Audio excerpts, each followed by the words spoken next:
Welcome guys dito sa ating channel. So nagkita naman po tayo muli. Sa araw na ito ay may gagawin tayo guys. Pero bago tayo mag-umpisa,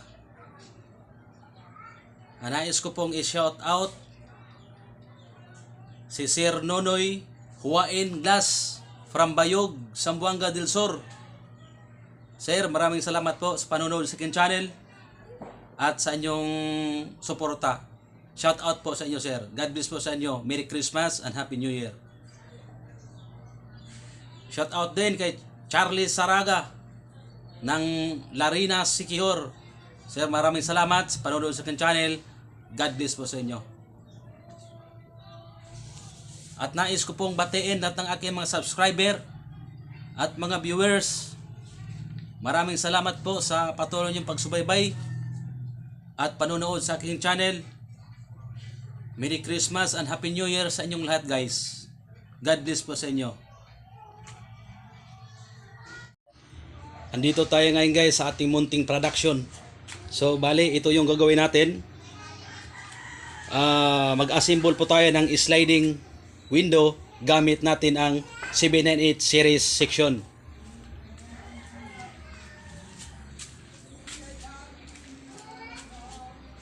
Bali ito yung gagawin natin guys. Tatlong opening na tag 4 panels. Sa channel natin guys, may mga viewers na nagtatanong kung paano daw i-assemble ang panel ng 798 series. At kung ano daw ang mga accessories nito. So ngayon bago tayo gagawa, ay kilalanin muna natin ang ating aluminum. So ito yung tinatawag natin na interlocker at saka lock style. Ito yung bottom rail guys ng 798 series. Sa 798 series, yung ginagamit natin na bottom rail, yung pang baba na bahagi at saka sa taas na bahagi ay isang hugis lang po. Hindi po siya katulad ng traditional na magkaiba yung bottom rail na ginagamit sa taas at saka magkaiba din yung top rail. Sa 798 series, bali ang gamit natin isang hugis lang. Bottom rail pa rin kung tawagin. Yung gamit natin sa baba, ito yung gamit natin pang itaas, ito pa rin. So isang hugis lang siya guys. At saka yung mga kaltas nito, hindi ko po ito minamano-mano. Bale, may puncher po tayo guys. Hindi ko lang pinapakita yung pag-puncher. May video na rin tayo sa mga nakaraan, naka-upload na kung paano gumamit ng puncher. Bale, itong mga sukat at itong mga butas, so pagka sinalpak natin to sa puncher, naka-sit up na po to. Kung ano mga sukat niyan guys, kaya hindi natin ito minamano-mano. Bali ito yung kailanganin natin na accessories sa pag-assemble. Ito yung single roller ng 798. Ito yung gagamitin natin. At saka center lock. So hindi na po tayo gumagamit ng plus lock number 12 o depende na rin sa request ng customer natin. Pero kasi wala naman request yung customer natin, so itong gagamitin natin guys. Center lock kung tawagin. Ito yung 4 kinds, tinatawag na 4 kinds na ginagamit natin dito sa 798 series guys. Ayan, may makitid, may malapad siya. Itong makitid para po ito dito sa interlocker. So isusuot natin.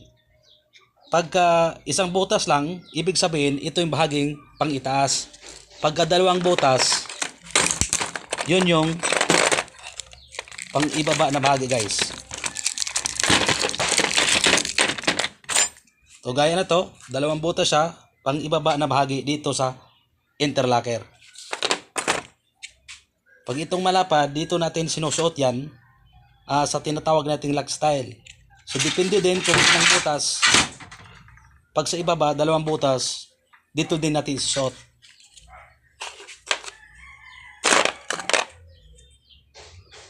Pag isang butas lang guys, ibig sabihin, ito yung pang-itaas na bahagi. Ayan, kung makikita nyo. So ang gamit natin na screw natin dito guys ay 6x1 para sa ating paniling ng sliding. Tinatawag siyang 6x1. Yung ulo ng screw natin or tornilyo 6 mm, yung haba niya 1 inch. Ito naman para sa ating perimeter. Ganon din 6 yung kapal ng ulo niya 6 mm. Yung haba naman niya guys 1/2 inch. Ito lang yung pwede natin gamitin sa 798 series na tornilyo dahil yung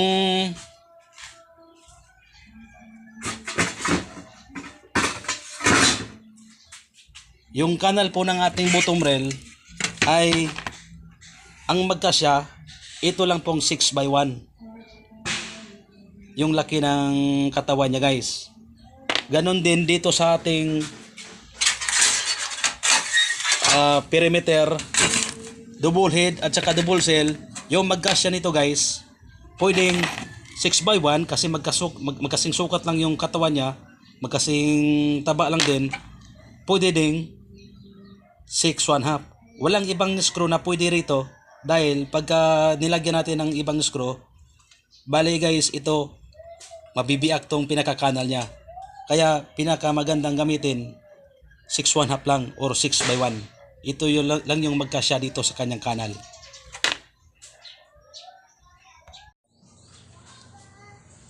Yung mga bawas pala nito guys, kung magtatanong kayo kung ilan ang mga bawas nito, so width at saka height. So panoorin nyo na lang yung video natin na naka-upload na. Andun lahat yung sagot sa katanungan nyo guys. So bale, bago natin to asimbulin, lalagyan muna natin to ng center lock. Bale, ang haba ng interlocker nito guys 46 1/4. So i-divide lang natin sa dalawa, kukunin na itong sentro. Bali, guguhit tayo ng 23 1/8. Bali, ito yung pang ibaba guys pagka tinayo natin. So galing dito sa bandang ibaba o sa kanyang bottom, susukat lang tayo dito ng 23 1/8 kasi hahatiin lang natin. Yan, tapos so ilagay na natin tong center lock.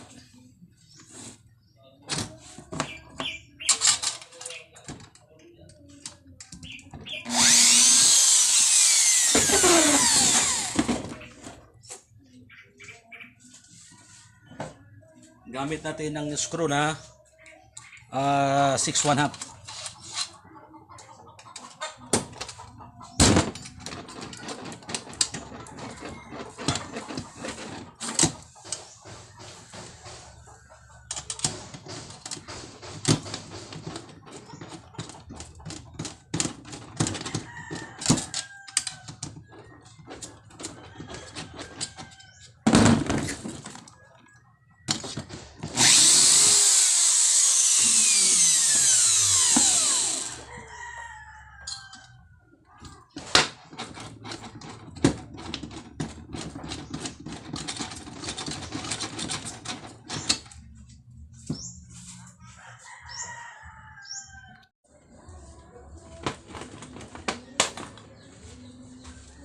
Nakabit na natin itong pinaka-hook nya.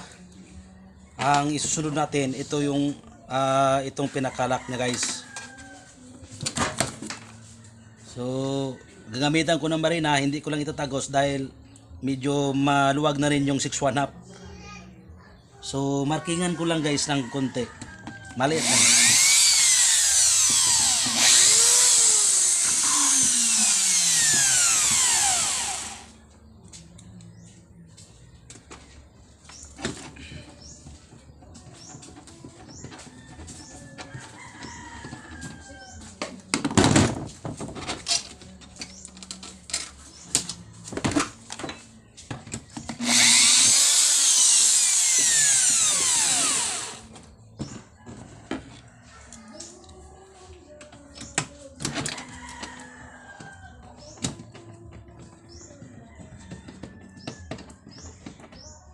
So ayun guys, nakabit na natin itong center lock niya.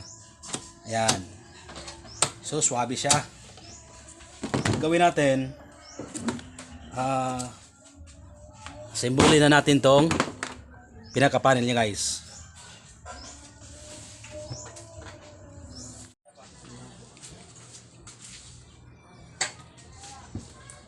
So ayan guys, susuotan natin ang tinatawag na 4 kinds or plastic guide. Gaya ng sinasabi ko, pag dalawang butas, so dalawang butas din dito, ibig sabihin dapat talaga magkatugma sila guys. Itong dalawang butas, ito yung bandang pang ibaba. So ito yung bottom rail natin, susuotan na natin ang gulong. Paglagay naman ng gulong, ito bali nakatihaya siya guys. Kumbaga ito yung pinaka babang bahagi pagka binaliktad natin. So pag ano natin para mas mabilis siyang ipasok. Ayan. So pasok na siya. Isusuot natin dito sa interlocker. Simple lang guys. Ayan. Suot. Tapos ito yung lagayan niya ng tornilyo guys. Dito sa bandang pagka binaliktad natin, pagka tinaas natin sa bandang itaas siya. Ito kasi yon, itong butas na to, bali dito tayo mag-adjust ang gulong. Ito yung pinaka-adjuster ng gulong niya guys. Kaya dito tayo maglalagay ng tornilyo. Yung gamit natin 6x1, isusot natin. Pagka sinuot natin to, tumbok na kagad yung kanal ng bottom rail guys. Wala siyang kirap-hirap.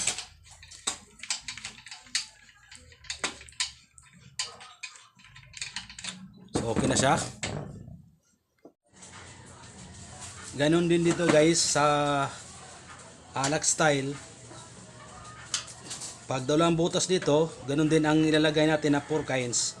Dalawang butas din na pang lock style. Malalaman naman natin na hindi siya pang lock style na plastic guide dahil pagka hindi siya magkasya, ibig sabihin hindi yon yung tamang plastic guide niya guys. Kasi ito pag isunuot natin, pasok siya kaagad. Pag nilagyan naman natin ng plastic guide na pang interlocker, so mahuhulog siya guys, napakaluwag. So malalaman natin na nasa tamang sukat ba siya o hindi dahil pagka sinalpak natin, maluwag siya guys. O pagka sinalpakan naman natin yung interlocker ng plastic guide na pang pang lock style o hindi naman siya magkasya. So malalaman natin.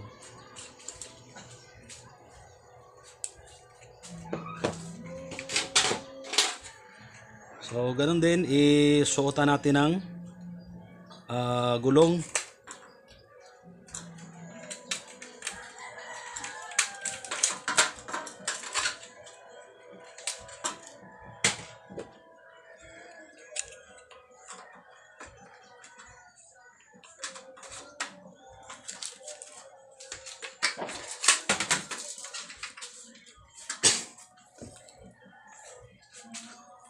So ganun lang din guys, pagka sinuot natin tong tornilyo, tumbok siya kaagad dito sa kanal ng bottom rail.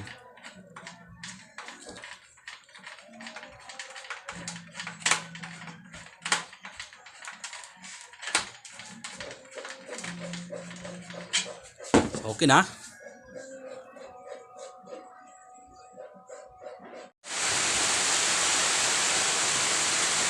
Dito naman guys, sa bandang taas, ang ilalagay natin ay plastic guide lang o kaya 4 kinds. So kung makikita nyo, isang butas, yung sinalpa ko, isang butas din na plastic guide.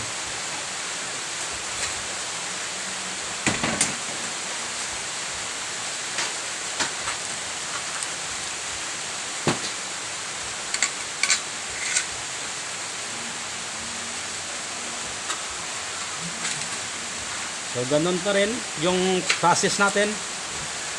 Lagyan din natin ng plastic guide guys.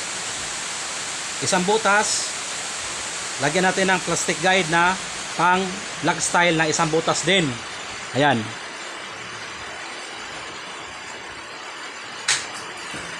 So ganun din pagka nilagyan natin ng stock ay tumbok agad yung kanal ng bottom rail niya guys.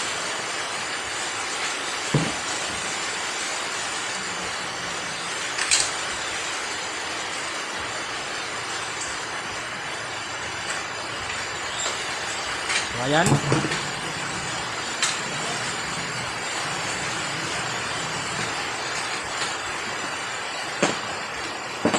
Interlocker na okay na. Lagyan natin ng tornilyo.